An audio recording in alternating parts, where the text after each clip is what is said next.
Shalom, saudara yang diberkati di dalam nama Tuhan Yesus Kristus. Bertemu lagi dengan saya, Pendeta Novel Saragi.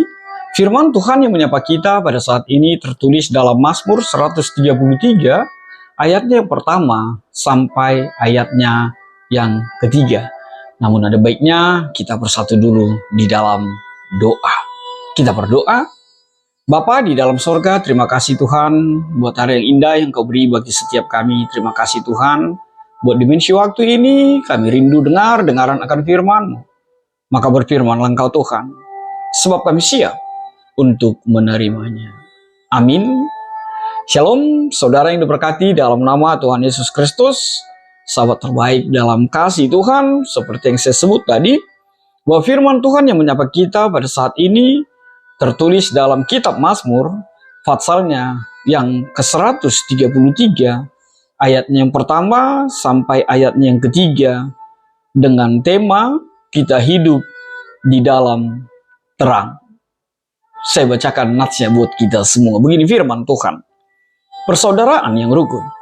Nyanyian ziarah Daud, sungguh alangkah baiknya dan indahnya apabila saudara-saudara diam bersama dengan rukun, seperti minyak yang baik di atas kepala Harun. Seperti minyak yang baik di atas kepala, meleleh ke janggut, yang meleleh ke janggut Harun dan ke leher jubahnya.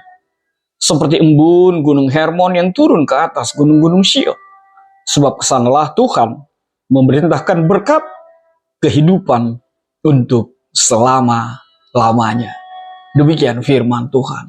Saudara yang diberkati dalam nama Tuhan Yesus Kristus, sahabat terbaik dalam kasih Tuhan. Kalimat terakhir firman Tuhan ini begitu indah sekali, begitu luar biasa sekali. Kenapa? Bukankah setiap kita menginginkan menjadi pribadi yang diberkati dalam kehidupan kita? Bahkan lebih dalam lagi, lebih luas lagi, ketika firman Tuhan mengatakan bahwa berkat itu bukan hanya bicara personal, pribadi, lepas pribadi, tapi juga bicara tentang berkat yang dicurahkan, berkat yang dihadirkan di dalam sebuah komunitas, di dalam kehidupan kita. Saudaraku, sahabat terbaik dalam kasih Tuhan, bukankah itu yang diungkapkan oleh pemazmur Daud sendiri kepada kita melalui firman Tuhan pada saat ini? Agar setiap persekutuan kita menjadi persekutuan yang diberkati, agar setiap perkumpulan kita, agar setiap ibadah kita, agar setiap kebersamaan kita menjadi berkat di tengah-tengah kehidupan kita dan memberkati di dalam kehidupan ini. Kerinduan Daud dan juga pengalaman yang indah dari iman seorang Daud berbagi untuk setiap kita. Bahwa benarlah ketika saudara-saudara diam bersama dengan rukun, maka berkat Tuhan melimpah atasmu. Lihatlah kalimat itu yang mengatakan diam bersama dengan rukun. Apakah itu mengartikan bahwa tidak ada perbedaan di sana? Tidak, kita bisa berbeda. Apakah itu mengatakan bahwa tidak ada sesuatu yang mengganggu, mengusik kita? Tentu tidak.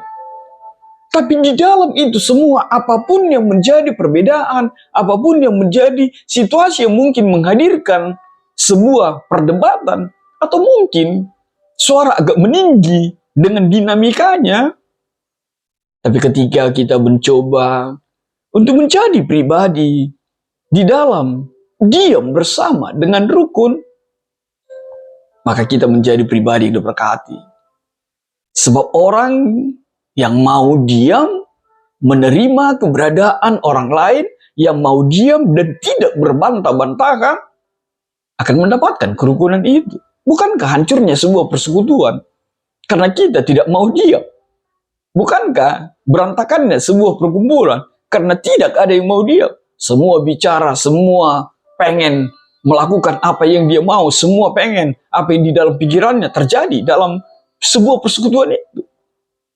Bukan hanya di dunia sekuler, Di dunia persekutuan di gereja kita juga, kalau semua bicara, kalau semua melakukan sesuatu sesuka hatinya dipastikan, tidak akan ada kerukunan di sana. Terlebih lagi di tengah-tengah keluarga. Maka saudaraku, Daud di Mazmur 133 ini menghadirkan bahwa kesatuan itu di dalam kerukunan itu menjadi sesuatu yang tidak terbantahkan di dalam kehidupan kita. Itu makanya penting sekali Daud mengangkat tema persatuan dan kebaikan untuk sebuah kebersamaan di dalam kehidupan kita. Sebab apa? Tidak dimungkinkan kita tidak bersama-sama. Tidak dimungkinkan kita hidup sendiri. Kita butuh orang lain. Kita butuh komunitas. Kita butuh persekutuan. Bukankah itu juga yang dikatakan jangan sekali-sekali meninggalkan persekutuan? Saudaraku dalam kasih Tuhan, sahabat terbaik dalam kasih Tuhan Yesus Kristus, firman Tuhan, Daud mengatakan seperti minyak yang baik di atas kepala meleleh ke janggut. Kenapa Daud menganalogikan dengan minyak? Saudaraku, sahabat terbaik dalam kasih Tuhan, Daud memakai kata minyak tidak lain adalah ingin berbicara tentang kemuliaan dan kesegaran. Minyak itu sering dianggap sebagai simbol kemuliaan dan kesegaran. Yang kedua, minyak itu adalah ungkapan atau simbol pemberkatan dan perlindungan. Minyak sering dipakai dalam budaya kuno sebagai simbol pemberkatan dan perlindungan. Jadi, ketika dianalogikan dengan minyak, itu berarti ada berkat Tuhan yang melimpah atas kesatuan, atas setiap persekutuan. Lalu apa yang ketiga? Ketika dianalogikan dengan minyak, tidak lain adalah bicara tentang kebahagiaan dan ketenangan.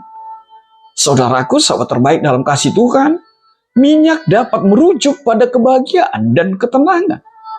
Ketika minyak yang baik mengalir, itu memberikan perasaan senang dan tenang. Dan di Mazmur 133 ini, persatuan yang baik di antara saudara-saudara di dalam persekutuan itu akan menghadirkan kebahagiaan dan kedamaian yang meresap dan mendalam di dalam setiap pribadi persekutuan itu. Maka saudaraku, apa yang menjadi kaitan dari tema kita yang mengatakan kita hidup di dalam terang?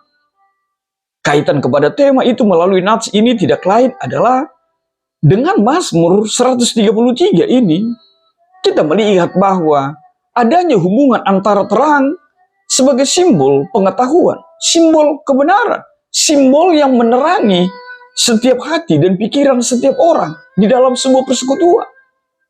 Bukankah ketika setiap kita cara berpikirnya terang, pandangannya terang, wajahnya cerah, maka itu akan menghadirkan persekutuan yang indah dalam kehidupan kita. Yang kedua tidak lain adalah sumber terang itu berasal dari Tuhan sendiri. Dan hanya Yesuslah terang di dalam kehidupan kita. Maka jangan cari terang dari tempat yang lain. Terangmu akan pudar. Terangmu bahkan akan padam. Terangmu tidak akan bertahan lama. Persekutuan itu pun akan menjadi sesuatu yang menerangi, sesuatu yang menyinari. Kalau terang, sinar yang bersumber dari Tuhan saja yang melingkupi setiap persekutuan kita. Lalu apa yang ketiga, kaitan tema yang bisa kita lihat? Tidak lain adalah ketika setiap kita hidup di dalam kesatuan, kita hidup di dalam setiap perbedaan, kita juga hidup di dalam cahaya dan kebijaksanaan Tuhan itu. Kebijaksanaan di dalam cahaya Tuhan itu akan membimbing dan selalu menerangi langkah-langkah kehidupan kita, langkah-langkah setiap anggota dari setiap persekutuan. Itu sebabnya orang yang berada di dalam cahaya dan terang Kristus itu, dia akan merindukan dan menghadirkan kesatuan terjadi di dalam kehidupan mereka. Maka saudaraku dalam kasih Tuhan, apa yang menjadi refleksi bagi setiap kita? Hal yang pertama, tentu saja pentingnya persatuan itu. Saudaraku, pahamilah, kita tidak bisa hidup sendiri. Itu sebabnya kita harus bersatu. Jangan salahkan perbedaan. Jangan salahkan orang yang berbeda pikiran dengan kamu. Jangan salahkan ada orang lain yang mungkin tidak seperti apa yang engkau pikirkan atau apa yang ada di dalam hatimu. Bukankah setiap kita adalah ciptaan Tuhan? Bukankah seperti apapun manusia itu hadir dalam kehidupanmu? Tuhan mau dihadirkanlah kesatuan dan kerukunan itu. Sebab kesatuan itu sangat memberkati di dalam kehidupan kita. Yang kedua, bicara tentang berbagi berkat. Analogi minyak yang mengalir dari kepala sampai ke janggut Harun itu menggambarkan berkat Tuhan yang melimpah atas persatuan yang baik. Artinya apa? Kalau kita menjadi pribadi diberkati, biarlah hadirmu juga menjadi berkat di tengah-tengah persekutuanmu, di tengah-tengah perkumpulanmu, terlebih di tengah-tengah ibadahmu. Lalu apa yang ketiga? Kehendak Tuhan itu adalah persatuan, bukan perceraian. Maka jangan hadir untuk mencerai-beraikan, maka jangan hadir untuk menghancurkan, maka jadilah pribadi yang konstruktif, bukan destruktif. Sebab Tuhan mau juga adanya sebuah kesatuan. Sama seperti doa Tuhan Yesus di bukit itu yang mengatakan, biarlah mereka menjadi satu, sama seperti kita satu. Artinya apa? Ut omnes unum sem, agar semua menjadi satu. Tuhan merindukan kesatuan, bukan kehancuran. Yang terakhir, jadilah saksi bagi dunia ini. Saudaraku, sahabat terbaik dalam kasih Tuhan, persatuan dan kasih di antara umat percaya itu adalah bukti bahwa setiap kita telah menerima, telah mengimani, telah mengaminkan hadirnya Tuhan Yesus di tengah-tengah persekutuan kita. Ketika kita hidup dalam persatuan yang baik, hidup kita akan menjadi kesaksian yang kuat bagi dunia ini. Maka tetaplah hidup di dalam kesatuan itu. Bukankah negara ini juga menjadikan itu menjadi kekuatannya? Bahwa persatuan itu sangat dibutuhkan dalam hidup ini. Dalam kasih Tuhan, Tuhan memberkatimu. Amin. Kita bersatu dalam doa. Bapa di dalam surga, terima kasih Tuhan buat kebenaran firman-Mu. Biarlah firman-Mu menjadi kuat kami untuk selalu satu di dalam persekutuan, di dalam kesatuan kami, dalam kasih-Mu Tuhan Yesus. Kami berdoa dan ucap syukur. Amin.